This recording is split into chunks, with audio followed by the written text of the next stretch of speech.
Hello everybody and welcome to the Indianapolis Motor Speedway for the historic Brickyard 400.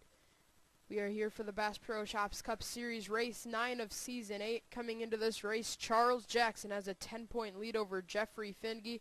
Then third in points is Kurt Keselowski. Fourth is Dylan Young, and rounding out your top five in the standings is your pole sitter, Joshua Balkin. Speaking of your pole sitter, well, he's on the pole. Starting alongside him in second is the driver that's starting to turn his season around, Jordan Ippolito. His last two finishes have been within the top 16. 16th at Texas, and then one race ago he was 9th at, what race was that? That was Kentucky. So Ippolito starts outside the front row. Starting third is Garrett Jones, starting to get his season on track. He's sixth in points, just sitting outside the top five in the standings.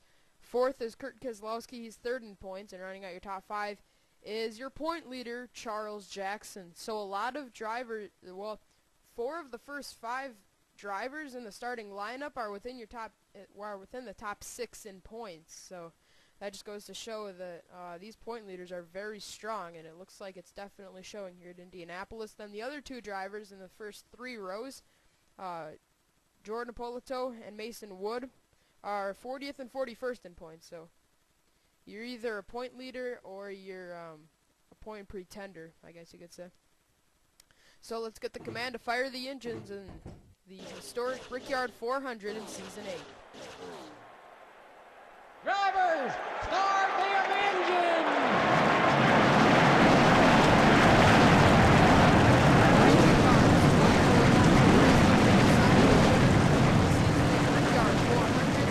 Indianapolis Motor Speedway, the field rolls off. We are about to get underway.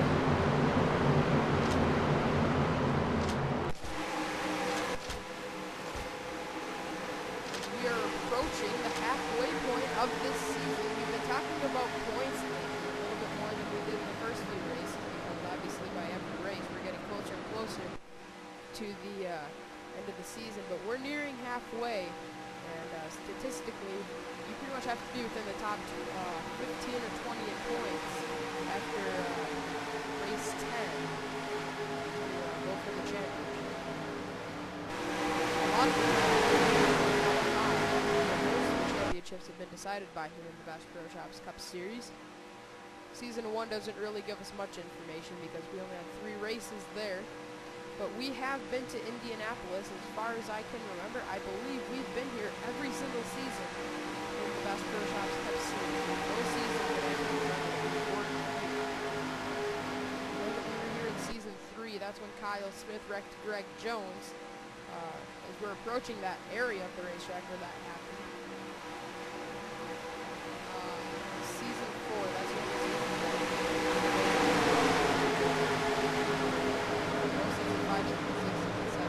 now in Season 8, we are here at the Indianapolis Motor Speedway. So this is one of the tracks that these drivers probably have a lot of information on because we've been here for quite a long time, but this is only the second season of running these COT cars.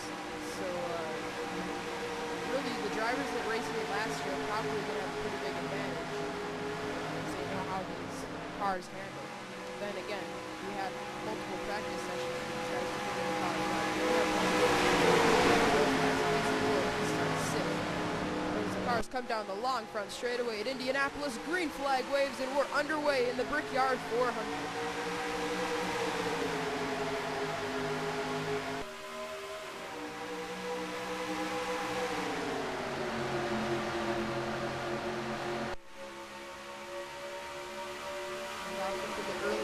Joshua Balkin as he leads him out of turn 2. Flashing down the straightaway. Trouble. Kyle Smith up onto the apron. Saves it.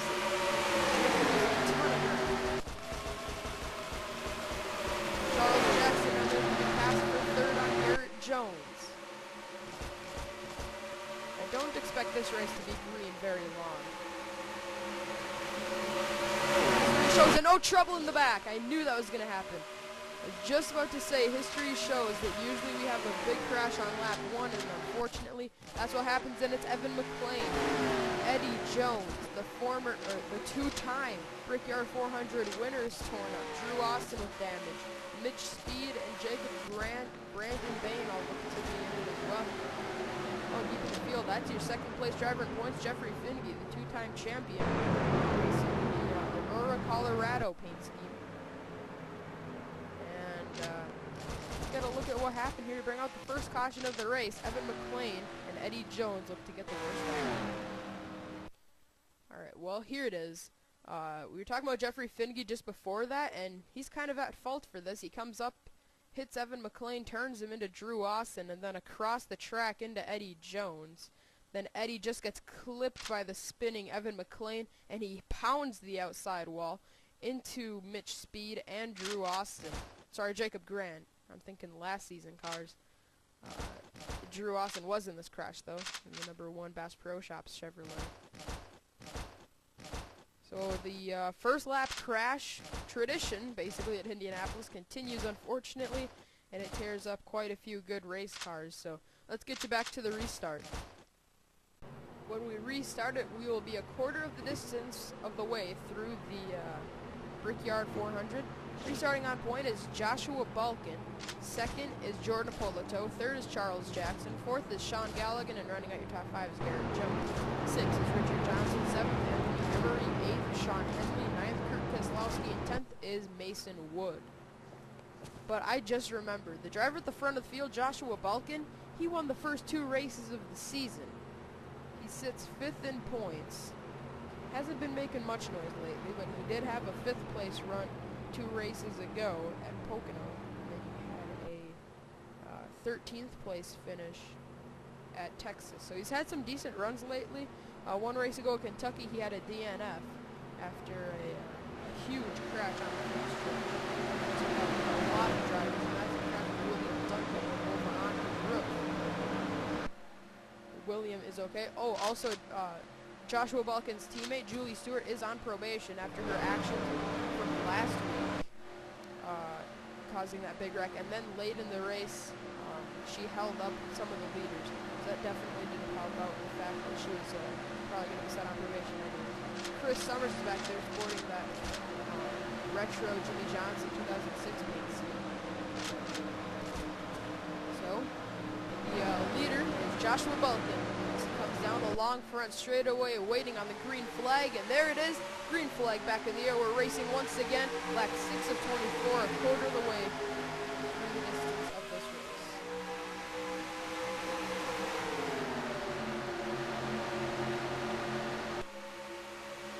Joshua Balkin coming into this race is only about 14 laps, even though he won the first 2 races of the season. He showed up out of nowhere to win Phoenix, and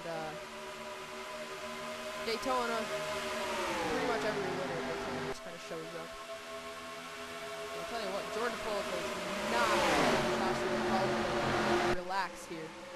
He is all over the back bumper of that 93 car. And out of 4, here comes a Polito to the bottom. Jordan Polito looking to lead his 4th lap of the season, and he's not going to do it. Joshua Balkin edges him out at the start-finish line to lead that lap. Charles Jackson, your point leader, is right here as well.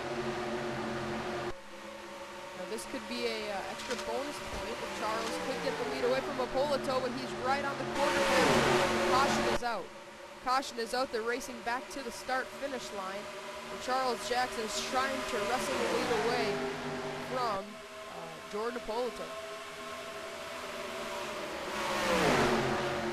Point leader versus 40th in points here. Look at Garrett Jones pop into the picture suddenly. He's trying to take 3rd away from Joshua Balkin, but Charles Jackson is easily going to come on to turn 3rd. Right away with the lead. Jackson is going to lead the race back to the start finish line.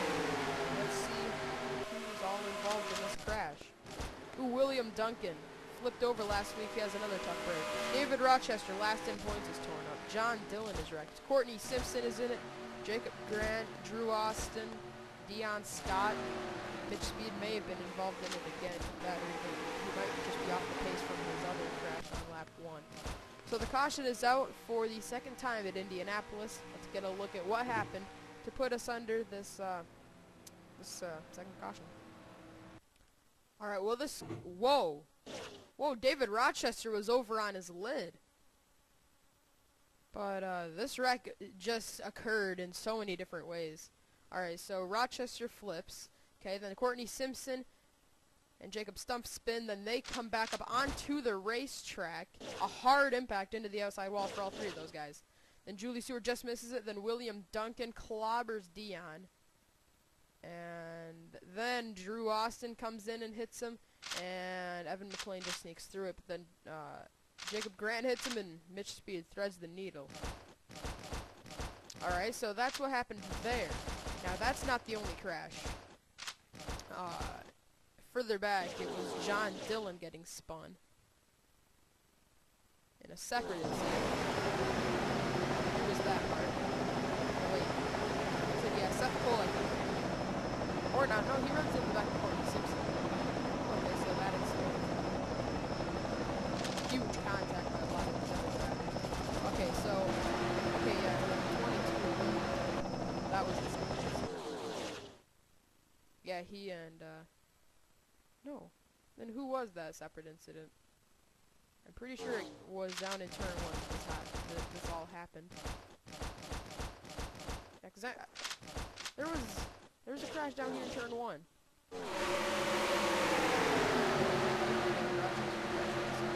Okay, so there they are, into the outside wall. Now, I want to cover this as well as I can, because I'm pretty sure there was something back here. Or not. Well, that's interesting, because I could have sworn I saw it. Oh, look at Jeffrey Finney thread the needle, drive right up through this carnage. Incredible.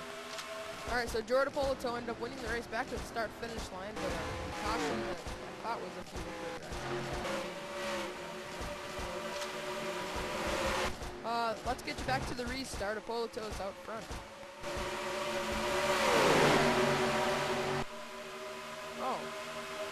Oh yeah, Charles Jackson. Sorry, okay. Get you back to the restart. Alright, we are back. Gonna get you to the green flag here on lap 12 of 24. We will be at the halfway point once we cross the start-finish line to resume this race. Restarting on point will be Charles Jackson, the point leader. He's just been showing complete dominance this season. And if anybody's going to overtake him, it's probably going to be Jeffrey Finney. I don't know if anybody really has anything for this guy. But, you know, we've still got over half the season left. Anything can happen.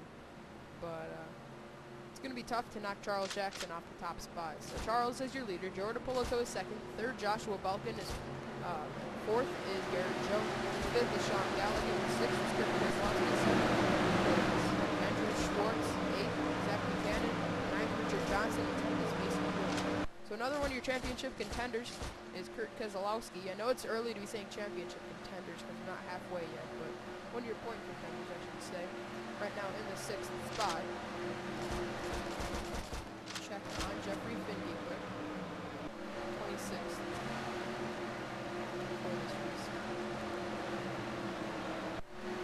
Go down the front straightaway. Charles Jackson, Jordan Polito, and Joshua Balkin, your front three. Here we go. Green flag is back out. We're racing again. Lap 12 of 24, halfway through this race. Garrett Jones immediately looking for third, but Joshua Balkin and Jordan Polito slam the door, and they're looking for the lead, not able to do it.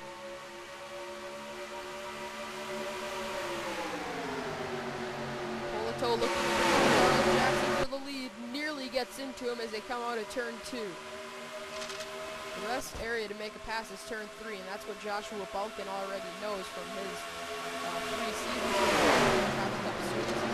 He's starts in the racetrack, and that all helped him out. He knows turn 3 is a great area to make a pass. He makes the pass for second on Jordan Polito as they come out of turn 4. Charles Jackson with a huge lead, but we have yet another caution on the racetrack, the third one of the day. Let's see what happened this time. And it's your second place driver in points, Jeffrey Finney.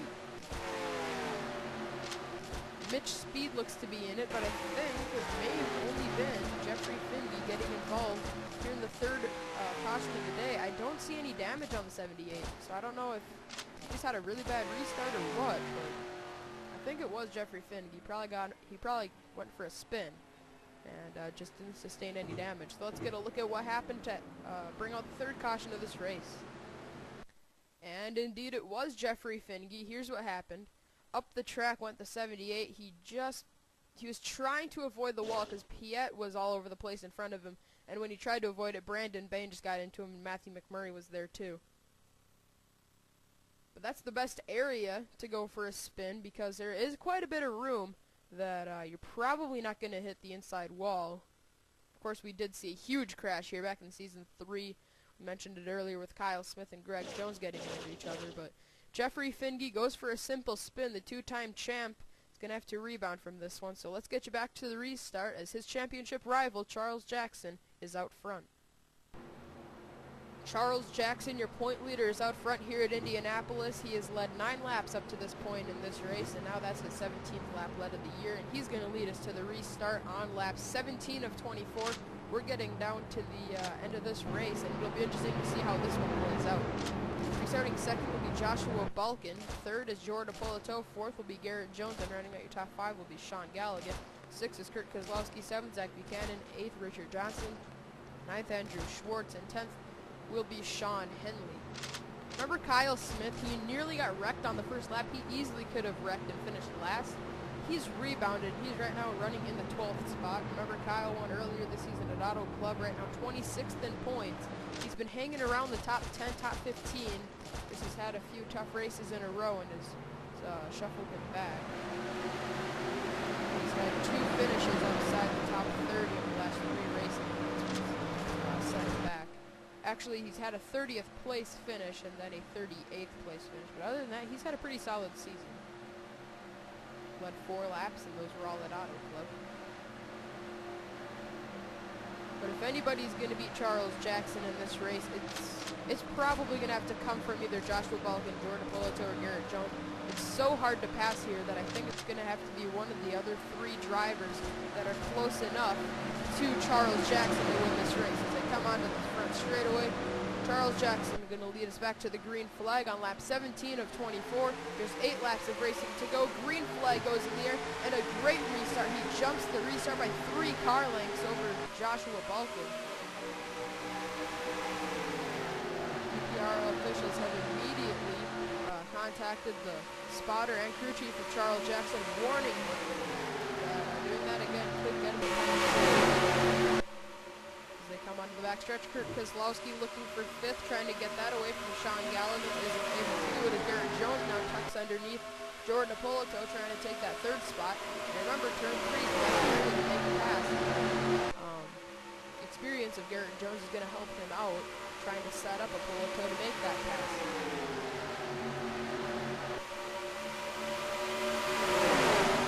Charles Jackson, his 11th lap led of this race. And here comes Joshua Balkin underneath the 42, looking for the lead in turn 1. And he's going to do it. And now Charles is in danger of losing second to Polito. He's going to lose that spot. Now Garrett Jones makes contact with the 42 as they come out of 2. A very close call for Charles Jackson as Garrett Jones just had a little bit too much speed as they came off of the second corner. Ran the 42 up the track clearly. Wrecked them both. But Joshua Balkin led 6 laps earlier in this race and is looking to lead another one. He could lead the most laps and get the 2 bonus points.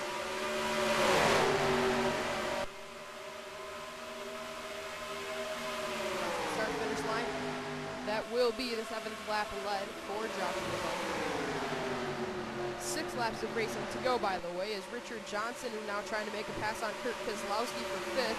Kurt was able to get that spot away from Gallagher. Under attack once again as you see Joshua Balkin get up against the wall. Nobody's jumping out to make that move yet. This track is kind of like a super speedway. You kind of have to wait until about the white flag to go to make your pass, otherwise you could be a sitting duck out front. Charles Jackson starting to fight back. He's side by side with Polito for 2nd. Could be a bad sign for Joshua Balkin. They got the dominant car the day hunting you down. It's never a good feeling, but I think Joshua in clean air racetrack as Charles goes up the racetrack and nearly gets put into the outside wall. Now here comes Richard Johnson. We haven't talked about him all day, but now he is up to the second position. Now Kurt Keselowski trying to make it 3 wide for third. He's not able to do it. Now Garrett Jones is getting a big push from Kurt. Garrett Jones trying to take the second spot away from Richard Johnson. Here he comes to the inside, and Richard gets into the outside wall. Garrett Jones to second, Kurt Keselowski to third, and Buchanan is side by side with the 12. And now Buchanan falls off third. Side by side for second, Kurt Keselowski trying to take it away from Garrett Jones. 4 laps of racing to go. If Kurt can get clear of Garrett, he may still have enough time. Oh boy. Garrett just made a lot of contact with Richard Johnson. Charles Jackson was there. Now Kurt is clear into second. And now he sets his sights on Joshua Balkin, trying to catch him and win this race.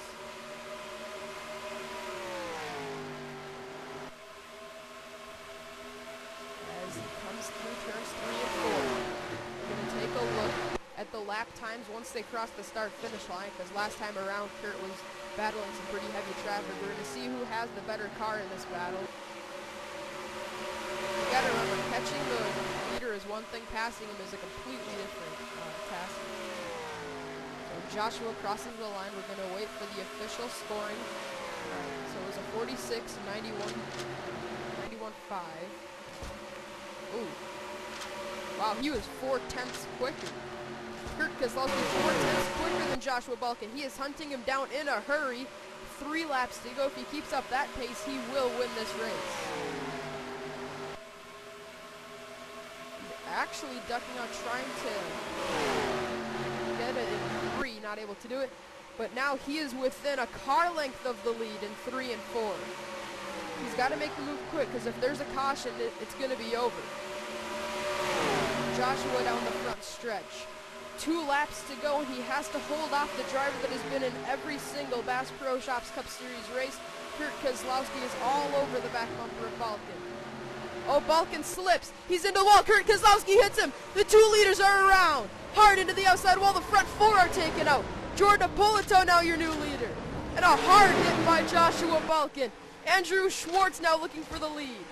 This race will end under caution, and now Andrew Schwartz to the lead. He hasn't won since halfway through season 3, and he takes the lead away from Napolitano after the 2 leaders get wiped out in turn 2. Unbelievable. Schwartz through the final corner. Came out of thin air, and now he's going to come down the front stretch and win. Wait, the caution isn't even out for that. Or is it? Yeah, pace car is out. It's over. Andrew Schwartz is going to win this race. Unbelievable. We're going to keep you live so you can see the checkered flag being flown, but Andrew Schwartz wins it. But the disappointment has got to be, that was incredible.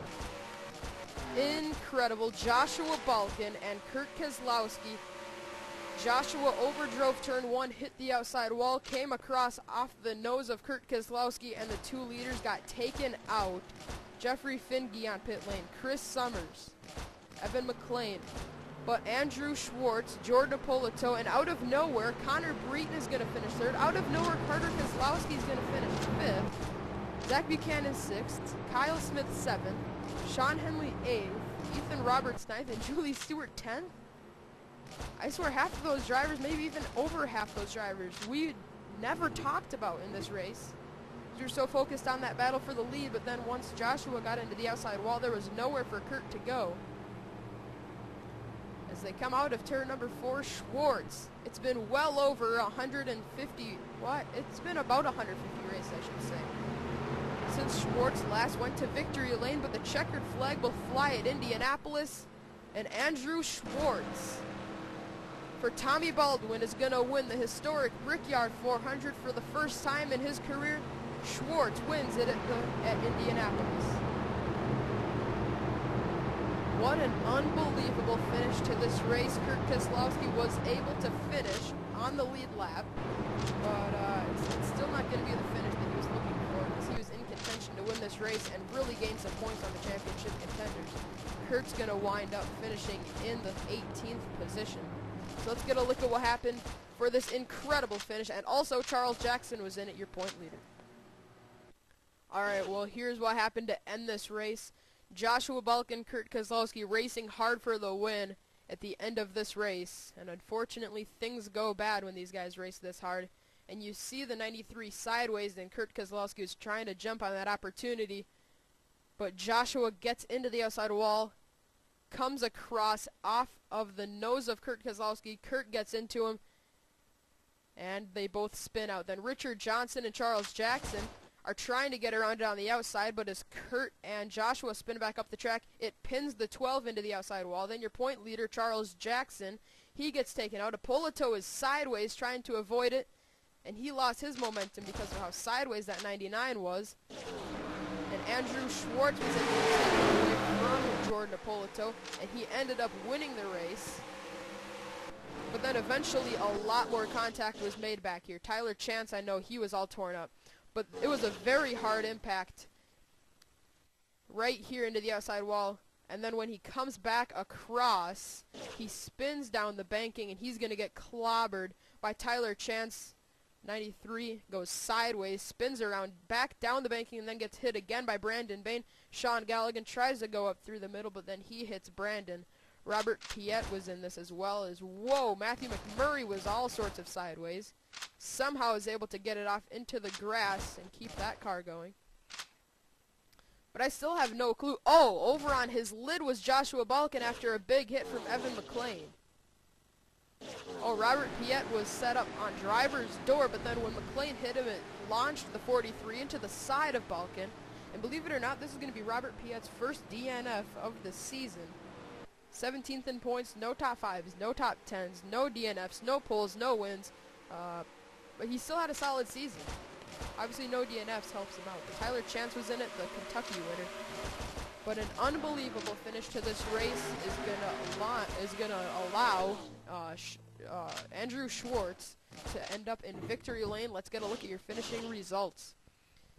So Schwartz wins it. Second was Jordan Ippolito. Third, Connor Breeden. Fourth was Garrett Jones. And fifth was Carter Kozlowski. Sixth, Zach Buchanan. Seventh, Kyle Smith. Eighth, Sean Henley. Ninth, Ethan Roberts. And 10th was Julie Stewart. Hayden Klein, Jacob Stumpf, Ryan Acosta, Jake Smith, and Seth Cole were all within the top 15 as well.